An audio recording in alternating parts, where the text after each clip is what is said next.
Hello everyone, my name is Josh Clark and I'm a proud member of the Frame USA family, and today we're going to be talking about one of our best-selling items, the t-shirt frame. The t-shirt frame comes in three different options. So it comes in black, natural, and walnut, three different sizes, 12 by 12, 14 by 14, and 14 by 18. Now, easiest thing we're going to recommend when getting these frames, order basically to the size of your shirt that you do need.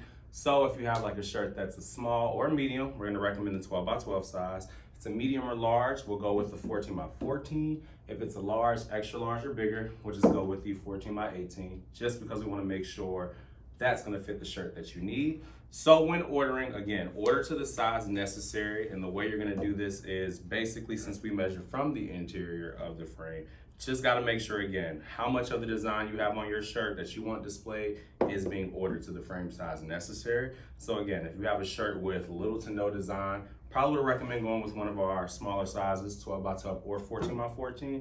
If it is something that has more of a design or something specific you want displayed, would probably recommend the 14 by 14 or the 14 by 18, just to play it safe. But again, those are just our recommendations. Now, what we're gonna go through today in this walkthrough is basically how to assemble the frame, what all will be included with the frame when it is received, and then basically any other questions that you may have when using this product. So first we can get started. So today we'll use our 12 by 12. Upon getting ready to frame your frame, you'll notice the styrene sheet that does come with the frame is blurry and opaque. Do not worry, we have customers that kind of go through this process of thinking they've ordered something wrong, we sent it out wrong. Just 2 layers of protective film on both sides to prevent any damage, scratches, or anything. So do keep that in mind, but we will touch back on that later. Upon getting your frame, you're gonna notice there is gonna be an instruction set that comes with everything we're gonna go over today, just to reiterate all this for you. But again, we're gonna break this down step by step just to show you. When you do get this frame, you're gonna get a set of 2 hangers. You will get the wire hanger kit and a sawtooth hanger kit. Both are up to you to figure out which one works best for your shirt and your frame. But again, you will have 2 options. And again, the instructions will also display how to assemble and use these. So what we're gonna do is just remove everything from the back and then we'll get started. Now, before you can even frame anything, you're gonna notice there are several adjustable tabs that do need to be removed and lifted up. These are flex tabs. They basically just hold everything in place so that your frame, shirt, or whatever you do have displayed can perfectly be seen. So you'll notice 1 standard cardboard. You'll also have 2 foam core pieces. Should have a face ID that reiterates the size of whatever you have. And then again, we have our styrene sheet. So before we get to framing, first thing that we're gonna do is with the styrene sheet, again, it is blurry and opaque. So we just kind of recommend gently scratching at the corners, fingers or a credit card, honestly, whatever works best. Just gently peeling away until you start to see that protective film being removed. As you can see, as we're removing it, you can see how clear and more visible the styrene sheet becomes. So now that we've got that, clear as visible as day, that can be reinserted back inside of your frame. Okay, so now we got our styrene inside of our frame. So the next thing that we are gonna do is work on actually framing the shirt. So what I'm gonna do is just move this right over to the side. So basically for this, we will need our shirt, but we will also need both pieces of foam core. 1 piece is gonna be used for your shirt to be folded around, while the other is gonna be used to basically hold everything in place. So what I probably would recommend is, since this is the front of the shirt and I really wanna make sure all of this is displayed, I'm gonna basically fold this around this way. When you do get ready to assemble your shirt for how you want it in the frame, key thing is it does not have to be perfect, but you do want to make sure there are little to no wrinkles at all. So smooth out that shirt as best as you can. Make sure you are aligning it basically to exactly how you want it displayed, because again, what you do want is basically how you're going to order the frame. So now that I know how much I have on it, this is pretty much how much I know I definitely want to be displayed in the frame.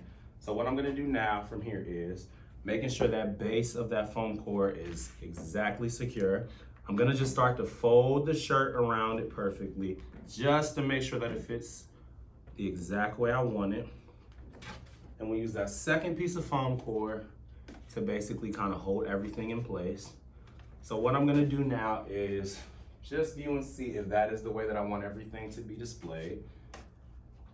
So next, just going to gently drop this inside of the frame. Now, just because again, we know how shirts are and it's not gonna come out perfect, just make sure when you are reinserting this, again, try to be as gentle as possible, but secure everything the way that you know you want it to be displayed. And now that we've got that all in place, what I'm going to do now is just secure that with the cardboard backing. You should only have one cardboard backing, so just keep that in mind. And again, you do have the option to upgrade aside from that backing if you would ever like to do so, but standard cardboard is what we provide with it. The frame, flex tabs are pressed back down, so now we can make sure our cardboard, shirts, and the foam core are all secure. Just gonna take a preview just to make sure this is how I want to display, but it looks like it came out exactly how I wanted it to be seen. Every part of the design I want it to be visible is being displayed. So that'll pretty much be the way that you'll go about framing it. Now again, when you do get this, you will get a set of 2 different hangers that come with it. You will get your wire kit hanger, and you will also get a sawtooth hanger. So basically the way that you'll go about installing it is sawtooth hanger will just basically be centered. It will go into the frame molding. We do have a lot of customers that kind of think it should go here. Doesn't want to go on the backing at all because it really won't be a good support system for the frame. So you do want to make sure you center it vertical, horizontal. In this case, since it's a square frame, it'll be the same regardless. Center it and just gently hammer into it. Do not think you're going to break the frame like a lot of customers do. I promise you, you will not. That is the first option that you have for your hanger. Second option is going to be the wire kit hanger. So basically what you're going to do, you will need a few tools for this. You're going to have the standard D-ring hangers that we provide with it and nails. You'll basically just drill those into either sides of the frame. Make sure they are parallel. And then basically once you do that on both sides, you'll have 2 sets of wires that you can use to hang and display it, just as you would any other standard frame. Once you do that, or whichever option works best for you, you can just literally hang that on your wall, and that'll pretty much be how you display the t-shirt frame. But as far as that is a simple walkthrough. And like I said, all these instructions are included with the frame. You'll get everything that we have aside from this link as well to this video. But again, all these instructions will be reiterated from the framing process from the beginning, installing the hangers and everything.